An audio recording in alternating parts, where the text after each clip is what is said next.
Good morning, good people. I'm going to be concentrating more on the weed management aspect, and I'll just give a bit of an insight into the pest and diseases management as well. So I'll give you a quick rundown in terms of the importance on weed management. Why weeds? I think that might be the question that most of us are going to ask. The simple reason is without proper weed management, you would have selected your genetics well, and you have your preferred variety in your hands, and you've put that in the ground. You've done your homework in terms of land preparation, but you will still suffer significantly if you are not going to fight or rise to be on the war front with weeds. They basically can decimate. I think I'll not necessarily repeat what they can do. They will basically compete with your crop from the start to the finish of your cropping program. If you understand me well there. That means as you put your, as you do your land preparations, these weeds are also getting to get a head start. They know you've prepared your land so well, and that means there's a good seed soil contact, and so are the weeds. As you put in your initial fertilizers and ensure that your young and tender crop gets all the help and assistance in terms of nutrition, your weeds will also benefit from that. Then more so, they can also even harbor their other friends, the insect pests and the other diseases, to just wait for the right moment to strike. So these are going to take you all the way from your land prep till you harvest. So we are going to concentrate more on an integrated weed management principles as it were. That's basically why I'm saying I will concentrate more on the fight against weeds with you this very morning. So as a preamble to our presentation, I'll just say, do you know the weeds that are in your fields? Are you aware of the weed spectrum that is already resident within your various fields of production? As you go in with your green mealies, regardless of the time that you are going to be planting your green mealies, do you know your fields in as far as the weeds that are within those fields are concerned? To that end, this will help you formulate a proper strategy. I think the last slide that will go through this presentation will show you exactly what we mean in terms of the various products that are registered in Zimbabwe and available on the market for you to be able to do that. So what are the options that are also available for you to be able to control this weed spectrum? What are the costs involved? The cost for weed management are not necessarily going to be just the cost that goes with buying your herbicides or procuring your herbicides. How do you intend to apply those herbicides? That means, do you have the right equipment? Depending on the scale of operations that you are going to be doing, there are moments where you cannot necessarily go in with your knapsacks. There are moments that you actually, depending on the scale of operation, you require an effective boom spray. At times, a 400-liter might not be good enough for those with large expanses of acreages. That means the downtime that you spend refilling those might warrant you to invest in a bigger capacity or towable boomsack sprays, as it were. So there's a cost to the equipment that you're going to be using, and how to maintain and look after that equipment as you go into the next cycle. That means once you have used your boomsack, you also need to clean it up depending on how many crops you do on the farm. That means proper cleaning of that equipment is required before and after use. What are the available herbicides? The good thing is Zimbabwe, since historical times, developed a proper way of testing products and ensuring that as they enter into the market, they are also traceable, and you are also better positioned to know that the product that you get from the different players that are there to serve you as our valued farmers, try to put all the necessary efforts to make sure that you get quality and value for the money in terms of the product that you be available. So there's also a cost that is involved in getting the actual product that you're going to be using. Then you also consider what's the level of skills that are within the personnel that you are going to be utilizing on your farm to be able to implement these various weed management options. You need continuous and consistent training of that personnel to ensure that they are on top of their game in terms of knowing what products to use. It's pointless for one to say we have a field that's dominated, say, by broadleaf weeds, and you come in with a product that's exclusively meant for grasses. That means the effectiveness will not necessarily be there, and as a result, it's a waste of the product that could actually have been used for some other functions, as it were. Then, as Wendy have already highlighted earlier, I think the crop rotational considerations are always key, so that you don't necessarily affect or harm the crop that's following your green mealie crop. So to that end, it all requires you to effectively know the product that you are going to be utilizing. So as a quick way of introducing the topic at hand, I think this part and parcel of this have already been covered. Basically, when it talk of weeds, we are considering all those plants that are emerging in your green mealie fields, but they are not desired, be it soybean from the previous crop, potato from the previous crop, or the notorious weeds that we always encounter, your Bidens pilosa, mutsine watinodya uya, your giant amaranthus, more amaranthus spinosus in certain areas. Then you also have the hard to control shamba grass kana kuti vave or barahanga, depending on the areas that you are coming with. For all our valued farmers that might be doing these operations, say in your Marsh Central, your Marsh West, you are bound to have your fields have these shamba grass. Amongst your grasses, you also find foxtail, when they recently was in Matepa Tepa, and during their winter programming season at times, they also have some significant portions that they also encounter foxtail as a problematic weeds in the winter crop. So we have broad leaves, grasses, as well as sedges in our various fields of operations. And to add that, I think we are also experiencing a growth in the infestation of parasitic weeds. That's in Zimbabwe primarily. We are aware of the Striga asiatica. We are also aware of Striga fibrosi for those that will be coming in from the Midlands areas, Kwekwe areas, and these will also require to be dealt with depending on the level of infestation within your various fields. So to add onto that, you find that most of us as farmers, we start well in terms of our land preparations and do extremely well on that front. We do choose our varieties well, and we go in and plant.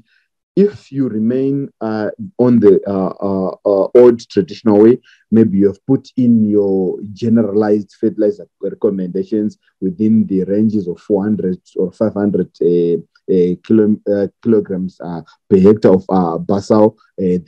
But most important on that one, I'll re-emphasize, is the need to take your soil sample and do a soil analysis-based fertilizer recommendations. Once you have done that, you do come in with your well-calibrated planter for those that will be doing mechanical planting, and you have established a good crop. Once that comes out, the next thing that you might now be facing is how best do you deal with your the weeds that will actually come in up within your fields. Let me remind you that with most of our weeds, much of those operations that we do as we prepare our fields, as we seed our fields, they also bring up our seeds that have been deposited in this soil weed seed bank to the surface. And as a result, they have a high chance of emerging. To that end, you need to consider all those aspects and say, what best can we do to try and minimize or disturb the soil weed seed bank, as it were. So to that end, you are bound to encounter what will come from that. So what will actually guide you as a farmer as you go into your field and guarantees that your success will be tested at the end of the cropping season. Like I highlighted in my intro, I said weeds are going to take you all the way from your land prep till you harvest your last green meal. You are supposed to be aware that weeds will be following you. They'll be watching you. So the successful weed management program will basically depend on knowing what you have in your field. So be familiar with your field. When you visit our offices, our various branches, seeking an ideal herbicide intervention, some of the basic questions that you still meet will include: what type of weeds are you facing in your field? Are they broadleaves? Are they grasses? Is it a mixture? Do you have parasitic weeds within your fields? Then the next important thing is to also know that you hit them at their earliest, you're bound to win the war. If you take ages to intervene, then you are bound to be slowly losing the war, even with the right product. So let's take note of that as one of the critical things. That means the correct stage of coming in and implementing your weed control regimes, especially with the herbicide, is also critical, as it determines the ultimate success with that very product as it will. So there are various options that are available. That means once you have managed to identify your weeds, to know who you are dealing with, who's the enemy you're bound to be fighting, it's very much key that you will be able to succeed in this. So to that end, I also try to advise farmers get to also interact with, say, the Anderson Research Weed Management Team, as it just teaches us how to properly identify the various weeds that we might face in our fields, rather than come to an agronomist. What kind of weeds do we have? At times we don't even take the time to just maybe take a photo so that it helps identify, or take samples with you as you go seek for these intervention programs. So it's for us, or you, the farmers, us as your agronomist, to be in tandem on to know what exactly we are going to be dealing with. So here at CP Chemicals, we have a wide array of products that can be available, and these come in the form of our usual bend down herbicides, that is your glyphosate, your paraquat, your diquats, to help you just bend down the field, say after taking out your crop, or just before you come in and seed your new crop, and there's a flash of weeds that needs to be controlled before you introduce your crop seed, your green mealie seed. Then after that, we also try to highlight to this. This is very important. Your bend down herbicides like glyphosate, firefox, diquat, they do not have significant residual or soil active effect, as it were. Actually, as they get into the soil, they actually quickly decompose. As a result, they are limited more or less, like in terms of their effectiveness when they go directly into the soil. These are more or less like foliar applied herbicides. And to that end, we always encourage our farmers to combine your bend down herbicide with something that will actually be resident in the soil, a soil active herbicide. I think the last slide will show you do a quick run in terms of some of the options of these pre-emergence that you can actually include, as it were.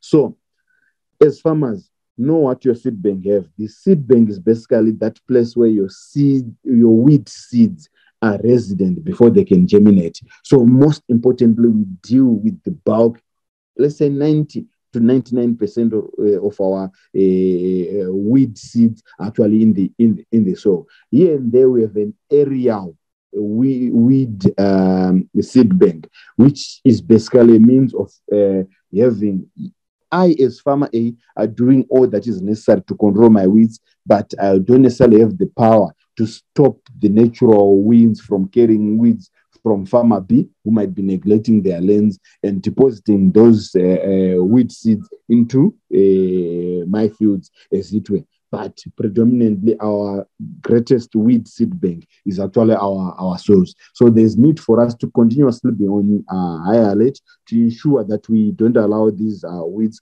to seed and to add into the weed seed bank. If we can design our programs, let them also deplete the weed seed bank, as it will. So we ought to know that and understand that that's what happens. That's why when we migrate from, say, our summer crop into our winter crop, we also try to say, let's bend down some of these weeds and crop stover to ensure that we are killing part and parcel of the weed seed. And the same happens when we are migrating from the winter crop into the early establishment of our green mealie crop. To just bend down is also another approach that we can actually use to manage the weed as it will. So some of the weed management aspects actually starts by managing the seed. That is our weed seed bank. So we identify that and we know that we can do that as a multi approach. What are some of the approaches that are available for our valued farmers to actually effectively manage these weeds? We can basically use a number of approaches, what is basically referred to as the stale seed bank approach, where we sort of prepare the land, maybe soon after the rains. We allow it to sort of lie fallow or before we come in with the seed. Because we have improved the soil seed conduct of the wheat seed, they basically will tend to say, no, this has been a good thing for us, and they germinate. But before you come in and seed, you then maybe use a bend down herbicide like glyphosate to just kill that flash of weeds, and then you proceed to introduce the seed. We would also do what we call false seed beds, which are more or less similar to the stale seed beds, but in this regard, you also use mechanical means to sort of kill the imaged wheat seeds. Then we can also do that mechanical topping that you also see. Imagine someone who just done potatoes, then the last month you are allowing your potato to cure, and normally what happens is that potato foliage grows down. It means a flash of weeds normally emerges. As you try to then harvest after about a month or so, there's a green lash, the cover of weeds that might actually then need to be mowed down. And as you prepare to take out the potato, and maybe the next crop is your green mealie, then the other option will be your herbicides weeds program that basically have to come in and be utilized effectively. We'll do a quick run in terms of the available options, the bend downs, the pre-emergence, post-emergence herbicides that we are bound to be using in our green mealie production. Most importantly, we also advise our farmers to also consider the crop rotations as one of the critical or the central pillars of integrated weed management. I'll maybe give a quick rundown of how crop rotations helps our farmers to manage weeds. If you are going to be in within your green mealie production scheme, you also have maybe the forthcoming will be maybe your soybean crop. What does that effectively mean when it comes to weed management? The products that you are bound to use, the herbicide products that are going to go into your green mealie production, say for grasses, are not the same product that will also go into your soybean crop for grasses, as an example. And in your, or they might have a crossover. In your green mealie crop production, you find that as a pre-emergence, you might come in with your S-metolachlor to help you control the annual grasses as well as some of the annual broadleaf crop. And the same product can also be used in your soybean crop. Maybe in addition to that, you might actually include your Frontier Optima. You may also include for the soybean crop your clomazone if your fields are dominated with some perennial grasses as well as some stubborn annual grasses as well as broadleaf crop. That means your clomazone will help you do just that job. And so by rotating those crops, and that means you have a chance to take out those weeds that might actually escape maybe your atrazines, your S-metolachlor, as well as maybe your broom, as it were. So that makes a very critical addition in as far as the integrated weed management approach is concerned. So let's take note that by rotating crops, we also will be rotating even the product themselves, and we effectively manage some of these weed dynamics that will be existent within our various field of production. Then added to that, some of the approaches that you are bound to see is that once you have taken out your crop, let's not go to holiday as farmers. We need to make sure, just like what we do in our kitchens, once you have been done with your dinner, with your breakfast, you don't just disappear. You make sure that you clean after. Your plates are clean as you prepare for the next meal. So post-harvest destruction of weeds, once we have harvested, is also critical. And get me here, our valued farmers.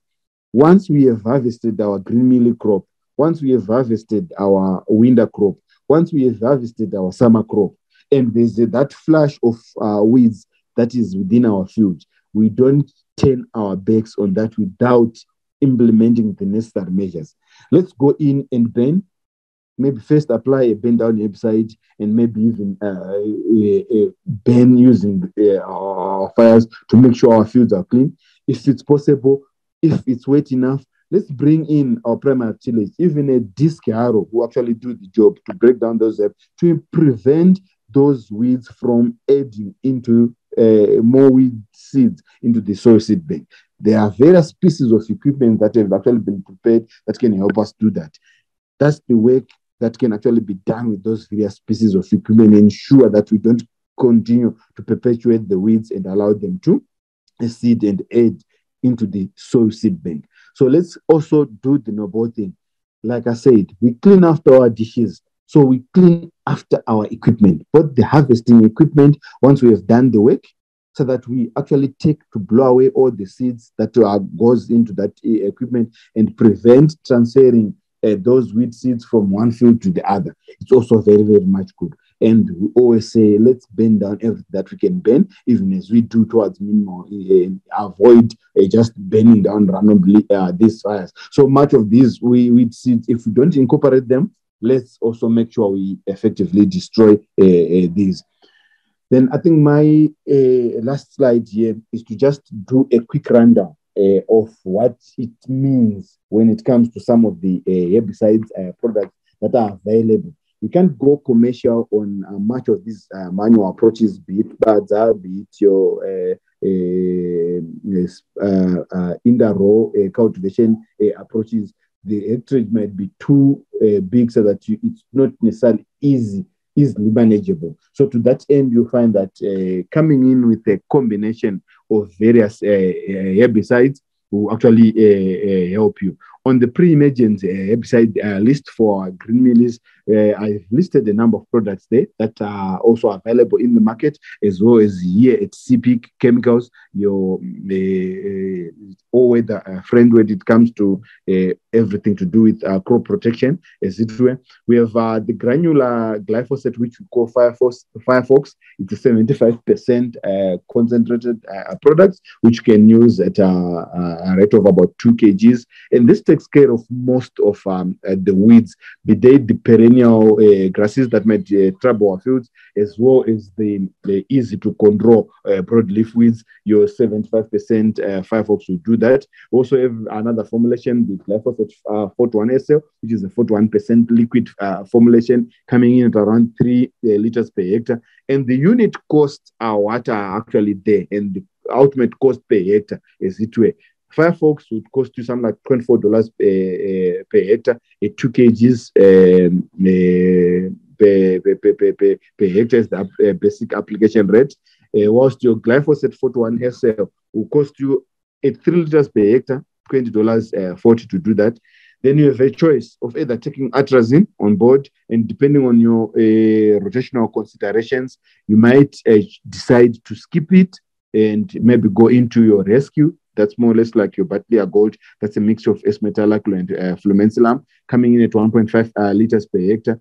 The unit cost being $15 per liter, $22.50 for a hectare.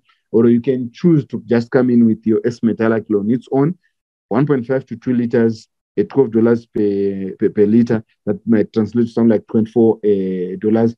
And mind you, on that slide, a product that you have the same number but differs only in terms of the letter, you have a choice of taking either A or a B. It's not like you need both.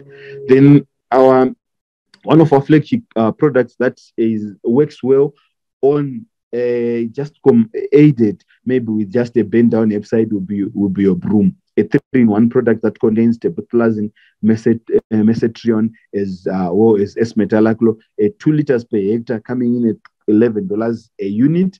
That's cost you $22 maybe plus the cost of either a glyphosate or a Firefox. That combination will still keep your fields clean, taking care of most of the grass and broadleaf weeds that we normally face on our fields of production. That will give your crop a quick, clean take off. That means soon after you've seeded, you've introduced your seed, you've introduced your fertilizers. You don't want any gram of fertilizer shared between the crop and the unwanted weeds. So to that end, apply this on a wet or moist soil front. Off you go.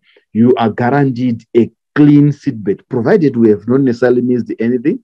You are guaranteed a clean crop for the next 6, if not up to almost 10 weeks of our cropping.